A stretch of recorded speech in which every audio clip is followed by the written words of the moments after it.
Guys, welcome back to Southern Extreme TV. Thank you so much for hanging out with me today on my channel. Today I'm going to be doing a video that I have honestly wanted to do for a long time. And for a number of different reasons, I've kind of held off on doing this. I've done some similar videos, some similar tutorials in the past, but I really wanted to wait until we got right around that 10,000 subscriber mark before I released this video and before I filmed this video. So today, obviously by the name of the video, or by the title of the video, hopefully you know that we are going to be talking about my top 3 coyote calling sounds, and it's all going to be geared around FoxPro.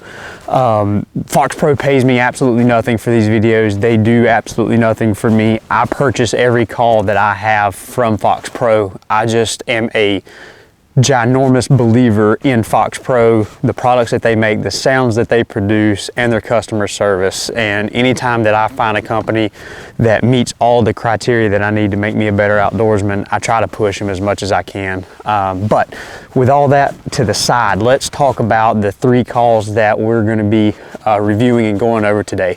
The top 3 calls that I'm talking about is a vocalization and 2 different distress sounds. Now the 2 different distress sounds are going to be very different from one another, and I'm going to talk about the reason and the rationale behind them. But starting off with my very first call, probably my number 1 call, if I could pick just one call that I had to use the rest of my life, I couldn't call with anything else, it would have to be a coyote pup distress. And FoxPro actually makes a sound on their website, and it's actually called, I think it's Coyote Pup Distress number 3. So I'm gonna try to, gotta go back here into my settings on this remote and get it in the daytime so I can daggum see it. There we go, daytime. Let's go back.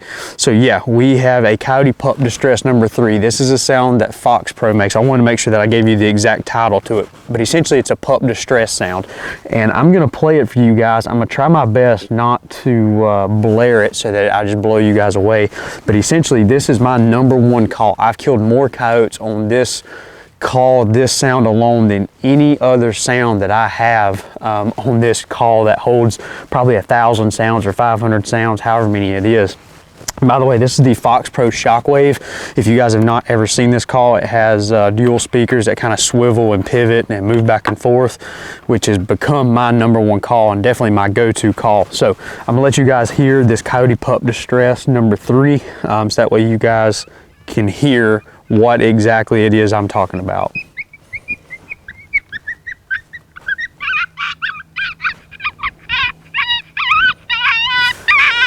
That right there is on a volume 14. This call goes all the way to volume 40.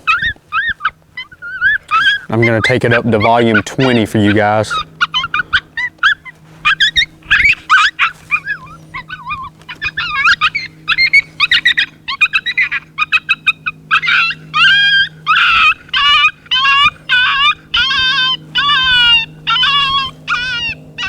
Getting ready to call in some house dogs. So guys, that right there is the Coyote Pup Distress number 3, and the reason that is probably the number 1 call for me is because it works pretty much year round. The reason being is whenever the coyotes are in rut in early to mid-January, early February, that pup distress can mimic a very young dog that is getting its butt kicked by another coyote. So it's a good call for the rut. It's a very good call for springtime whenever these pups are actually getting birthed out, or early summer when these females are actually birthing pups out. It is very difficult that that early summertime to call in coyotes, for the simple fact that the females are in the dens and they're with those pups almost all the time. But you can call in some males, and you'll call in some females with that sound as well whenever they may not respond or commit to any other calls. And it's really, really good in the fall time. A lot of times in the fall, whenever those young coyotes, they venture out of the den and they're kind of out on their own, it's a really good sound because they're used to hearing that sound. They're used to hearing coyotes fighting and other pups getting in trouble. So it's something that can be used essentially year round. You don't have to be in a specific type of setting for that call to be turned on. And to be 100% honest with you guys, very rarely do I leave a set from trying to call in a coyote that I do not play that pup distress. A lot of times I'll open up straight at the beginning with it if I think we're around some really, really aggressive coyotes. I'll open up with that call, or sometimes depending on the night, if I think these coyotes are a little sluggish and they're not really wanting to commit to the call, I may do some vocalizations ahead of that, and then I will leave the set, or basically follow up the end of my calling sequence with a coyote pup distress. So like I said, 100% I've killed more coyotes with this one sound than anything else. If I had to pick one to use for the rest of my life, that would be my sound. But that is part of my top 3. So that is the first sound of the 3. The second one that I want to talk about is not a distress sound. It is actually a vocalization. And the reason that I think this is a very important sound to present to you guys is for the simple fact that there are so many different types of vocalizations that coyotes make. They make yip howls, you know, barks, long howls, bark howls. There's just so many different varieties of howls and vocalizations that these coyotes make, and it's hard to really understand and figure out what exactly each one means without basically going and listening to these coyotes and hunting them and studying their body behavior and studying their body language. It takes a long time to really and truly grasp what these sounds mean. So what I want to do is I want to play you my number 2 sound, which is a coyote pair yip howl, and I'll let you guys hear this sound, and then I will kind of go into what this sound means in my personal opinion. You guys can take it or leave it. Some of you guys may not agree with me, but I'll let you guys hear it, so that way, and then afterwards I'll tell you my take on it. So this is a coyote pair yip howl.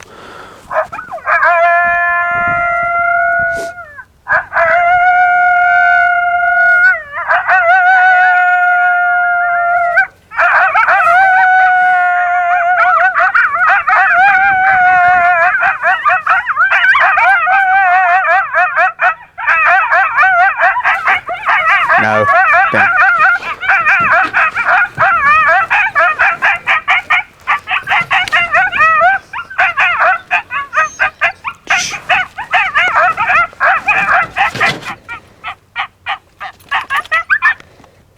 All right. So that is the coyote pair yip howl that was played on volume 20. Hopefully it was not too loud, and hopefully it was not too quiet for you guys as well. I got Zoe trying to jump up in the truck with me. But anyway, let's go back to that sound. So the reason that I really like that coyote pair yip howl is because it is a howl that can be utilized throughout the year. All year, for a matter of fact. And the reason being is because it's not an aggressive howl, but it's also not a laid back, I guess, lazy howl either. It's somewhere in the middle. And the reason that I like that is because a lot of times you get those really aggressive bark howls, and if you do a single dog, a lot of times that can be too aggressive for a coyote that's a little sluggish and not really wanting to commit to a calling sequence. It can be a little aggressive for them, and they don't want to commit all the way. And you know, for those dogs that are really fired up and really aggressive in the middle of the rut, or maybe they're defending their territory, whatever it may be, there's really aggressive bark howls and yip howls. It can work, and it can really trigger a coyote to charge in. But in an instance where we're talking about a top 3 call, I really like it because it's a do-it-all howl. It's a pair, so it doesn't sound overbearing for a coyote that is kind of shy on coming in onto a big group of coyotes. Because a lot of times you'll have those coyotes, those little single coyotes that are scared to come into a big group because maybe they just got their butt kicked by a neighboring group of coyotes and they're scared to come into that. They got their butt kicked. But 2 coyotes is a little more manageable. Maybe they want to come in and kind of see what all is going on. Maybe it's a pair of females, maybe it's a pair of males, and maybe a female is going to come in and check it out and see kind of what's going on. So it's not really all that aggressive, which is something that I really do like. But then again, since you do have those kind of barks and yips in there, it does give the aspect of a kind of aggressive pair of coyotes. So if you do get a coyote that is really aggressive, it can also trigger that spike of, hey, there's 2 aggressive coyotes, they're in my territory, they're in my area, I gotta go and check them out, see what's going on, and kick some butt. And a lot of times I've had coyotes come out within 10 seconds, 15 seconds of that call playing and just absolutely charge the call, and I'll roll them up with a shotgun, or now with the thermal imaging scopes. And I've had more coyotes come in with this call opening up a calling sequence. This is a sound that I would say 9 times out of 10, I get set up, I let everything die down, and I turn on my Coyote pair yip howl. I started out at probably volume 28 to 32, and I gradually faded up to around 38. I don't ever really go to that volume 40 all the way. It's just something that I don't do. I don't like calling really loud for whatever reason. That's just my personal opinion. And then I slowly fade that sound back out, and I'll open it up, my calling sequence with that, and then I let everything kind of die down. And depending on how vocal the coyotes are and what type of response that I get from that initial call will depend on whether I follow up with my second call of the same thing. So essentially wait a couple minutes and play the Coyote pair yip howl again. It just depends. You have to read the body language of a coyote, read the area and the vibe of how they're howling back at you, if you even heard a howl. All of those keys and I guess tips play a role into my decision on what I play next. But definitely my number one call to open up a calling sequence.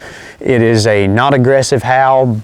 It's a good happy medium howl to start off a calling sequence. It plays the middle ground for your non-aggressive coyotes, and it also feeds into the aggressive coyotes that's in your area.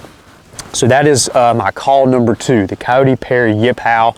I love starting it out, and then at the end of the sequence, I love playing that Coyote pup distress. So there's just a good feed. Now, for the third call that I'm going to be talking about, this is a call that a lot of people think that coyote hunters, that this is the only sound that we play, and it's a rabbit distress. And just like the vocalizations, you can have a wide variety of different rabbit distresses out there. I mean, you've got jackrabbits, baby cottontail distresses, eastern cottontails, just a wide variety of different sounds that people do, or that people have recorded with a rabbit distress. But one in particular sound I've had more success with, especially here in North Carolina and the eastern portion of the United States, and it's a FoxPro sound, and it's just simply called the Eastern Cottontail Distress. I've had more luck with this specific cottontail distress than any other ones that are out there. There's several other good ones that FoxPro makes. The Cottontail Distress number 1, Adult Cottontail, Mad Rabbit Distress, the Cagey Cottontail, Baby Cottontail is another one of my favorites. But in my top 3, if I'm only picking 3 to make me a well-rounded coyote hunter, I've got to go with the Eastern Cottontail Distress. This is a good call that I like to play in the middle of my set. So if I go into a set and say I open up with a Coyote pair yip howl, maybe I hear a pack answer me back and they're fairly close. They maybe didn't sound all that aggressive. They might sound like they need a little bit of coaxing to come in and see what's going on. I may let things die down for just a minute, and then I kick up the Eastern Cottontail Distress. And I don't want to overplay this sound. I don't want to just play it as loud as I can. I want to be in that happy medium area. But just for calling purposes today, I want you guys to be able to hear it. So I'm going to play it on volume 20 for you guys. But here's the Eastern Cottontail Distress.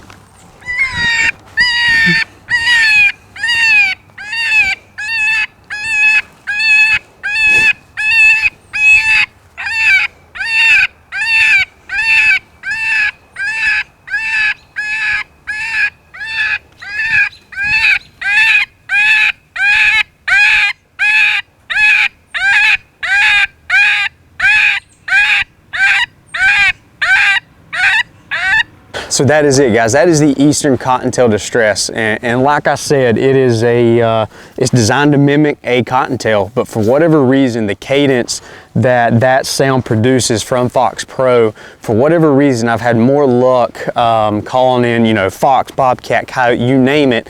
They seem to respond a lot better to that sound. It's not really aggressive, because there are some rabbit distresses out there that I think are just a little too overbearing. They seem just a little too distressed, if that's a term that you can accept. It's a distress sound, so the animal knows, a coyote or a predator knows that there's something out there that's struggling, that's getting ready to die, they know that something is wrong, and it just piques their interest. And then there are some rabbit distresses out there that are just a little too slow for my liking. Sometimes they're going and going, and it's not quite quick enough for what I like. Like I said, I want a good happy medium if it's going to be in my top 3 calls. So definitely my number 3. And sometimes, for whatever reason, you will have coyotes or fox or bobcat, whatever it may be, you will have an animal react to a rabbit distress, this eastern cottontail distress, when they will not react to a coyote pup distress or a howl for that matter, any type of vocalization for that matter. I've had nights where we go out and we're thinking, man, this is gonna be a good vocalization night. We're gonna go out and we're gonna hammer these coyotes on vocals. We're gonna do nothing but vocals, be aggressive with them, and it just simply doesn't work for whatever reason. And then on one set, I may go out and say, well, we're gonna start out, we're not gonna howl, we're not gonna do any pup distresses, we're gonna do nothing but a cottontail distress. And if it happens, it happens. If it doesn't, it doesn't. And then like that, all of a sudden it can just click and these coyotes just come charging in 2 and 3 at a time. And I don't know why it's like that. It just depends on the weather, the time of year. A lot of things can go into this factor.